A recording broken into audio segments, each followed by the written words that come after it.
I've been an atheist for a while. I've been around the block a few times, and typically in the United States of America, most atheists used to be a Christian. So the common story is, I used to be a Christian and then fill in the blank, and now I'm an atheist. For me, I've never been religious. My parents called themselves Christian, but we never went to church. We didn't pray. My father would talk about how the Bible was a good book, but we didn't have any practice of reading it. And for me, religion was so not important, not even on the radar. Bike riding, video games, television, board games, all of those things, very important. Religion, I couldn't care less. But later in my young adult life, I started developing this deep thirst for greater meaning to my life. And so I thought, well, I'm surrounded by these people who call themselves Christian, talking about how the Bible's a good book. So I got a Bible, I opened it up, and started reading. Immediately, it was apparent to me that this book was no more inspired by God than Dr. Zeus or a takeout fortune cookie. It was so obvious. Most of the book is either irrelevant, insane, or downright hateful, and there's so many stories that people will kind of gravitate towards as far as the final straw or the determination. I mean, there's just no way I can be promoting this book and claiming association with this book because of this particular story. For me, there's a story that does stick out, and it's not one that's talked about much. It's around the beginning of Book of Numbers, where it offers guidance if you're a man and you have suspicions that your pregnant wife has been cheating on you. And as the instruction, the guidance goes, you're supposed to take her to the priest, and if she's been unfaithful, her stomach's going to swell, become painful, and she's going to have a miscarriage. Now, how can anyone think that an all-knowing, all-powerful God who created the universe is divinely inspiring this book and making it so, this book that's perfect in my complete word and will, that I'm divinely inspiring? We're going to have a story in here on to explain what to do if a man thinks his wife is cheating on him, whereas goes to the priest, does this witchcraft crap, has her drink it, and if she is cheating, she's going to have a miscarriage. How can anyone believe that some all-powerful, all-knowing entity would actually seriously be involved with something so ignorant?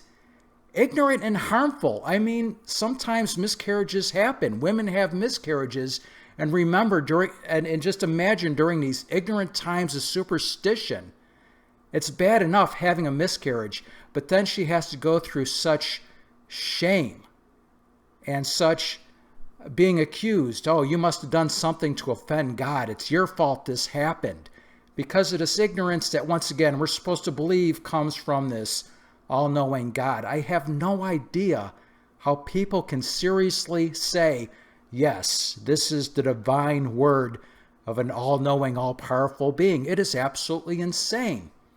And yet they do. And how can that be explained? That's something I've spent a lot of time wondering. How is this possible? How is it possible? It's something so obvious, doesn't immediately have 99.99% of people immediately recognizing it as not only being wrong and ignorant, but being downright hateful, being downright evil.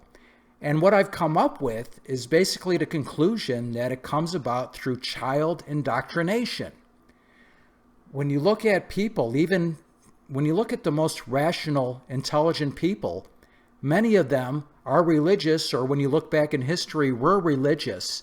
So in other aspects of their life, they're completely rational and calculated, but when it comes to their religious beliefs, they're completely irrational. They carry these crazy beliefs, and what can explain that?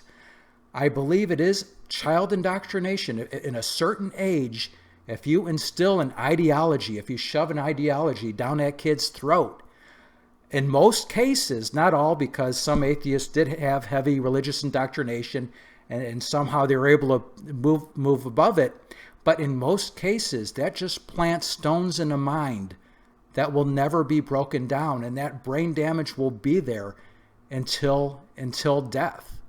That's the only explanation that I've been able to find for this. Now, as far as my journey for finding that deeper meaning, I did find it.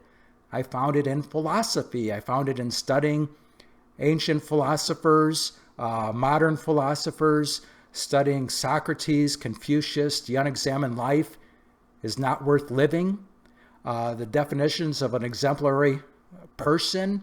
There's so much that's there, and really Eastern, Western, so many people for 300 years.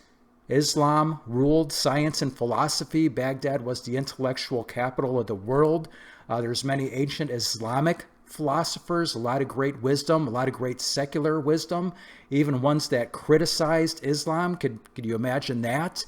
And so from all countries, when you look at history, these people exist, these great philosophers that had so much knowledge and wisdom.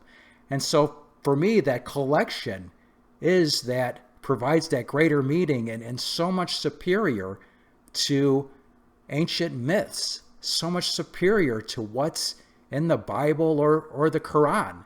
It just, once again, seems to me obvious. I'm very glad that I'm an atheist. I'm very glad that I don't have this brain damage where I associate myself to religious text that's not only ignorant but hateful, and that I could call it out. Well, being an atheist in the United States of America, I can look at religious passages, I can say this is wrong, it's ignorant, and it's insane, without being thrown in prison, without being butchered. So I have that freedom to state the obvious. And for me, it's a passion. Finding what is true, stating what is true, pointing out what's not true, that's who I am for whatever reason. That's what I've had a passion for, and that's what I've been doing through mostly blogs, books, writing, more recently videos. For me, that's my passion, and so that's what I'm spending a lot of time doing. Anyway, that is my journey. What is yours? This is Jim Wall. I hope you enjoyed this. Until next time. Cisco, do we have to leave all our good friends now? Only until next time, Pancho. Adios, amigos.